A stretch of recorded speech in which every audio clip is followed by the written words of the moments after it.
Siamo in compagnia del conte Gelasio Gaetani, che già avevamo incontrato in Veneto e Sapori la scorsa edizione. Vorrei ricordare ai nostri ascoltatori che sì, Gelasio Gaetani è anche e soprattutto un produttore. È nata questa passione per il vino tantissimi anni fa e la sua cantina si trova esattamente dove? Si trova a Montalcino, che è considerato uno dei vini più pregiati d'Italia, ma io dico sempre che non è necessariamente il migliore. Sono tanti vini buoni in Italia, ma ce ne sono alcuni che sono più famosi di altri perché dietro ci sono state storie tradotte poi in un brillante marketing e hanno fatto diventare i vini conosciuti. Penso anche al Valpolicella Superiore, un vino di cui io sono innamorato e che ogni volta che vengo in Veneto bevo, riassaggio e mi porto via quando sono in macchina le bottiglie e me le porto in Toscana. Passiamo da questa grande passione anche per i vini veneti al fatto che nel corso degli anni le frequentazioni, le conoscenze, l'aver fatto tanta promozione dei vini italiani all'estero l'ha portata a conoscere anche tante persone famose. Quando le chiedono dei consigli, tutti questi personaggi, su che vini mettere nelle proprie cantine, consiglia tutti i vini italiani o ha una predilezione per alcuni vini? Ma dipende un po',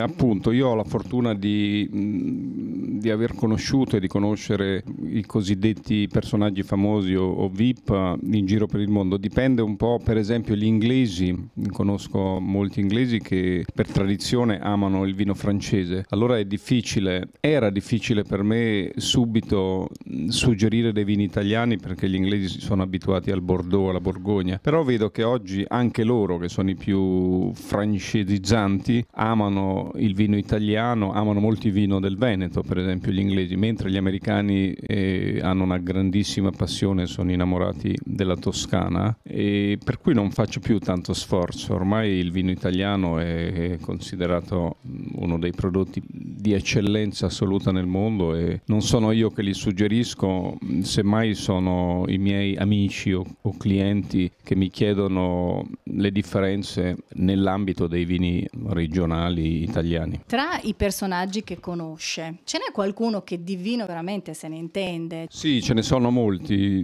Negli Stati Uniti ci sono dei collezionisti che hanno delle cantine private di migliaia di bottiglie, sono dei grandissimi intenditori. Per intenditori mi riferisco a quelli che quando assaggiano un vino hanno nella loro memoria dei termini di paragone e di confronto a cui riferirsi quando assaggiano e quindi conoscono tanti vini. E devo dire che gli attori sono grandi appassionati, entusiasti, ma non sono necessariamente dei grandi esperti, si affidano molto e anche se sono loro che dettano i trend o le mode, ma in qualche maniera anche loro seguono il trend e le mode per quanto riguarda il vino.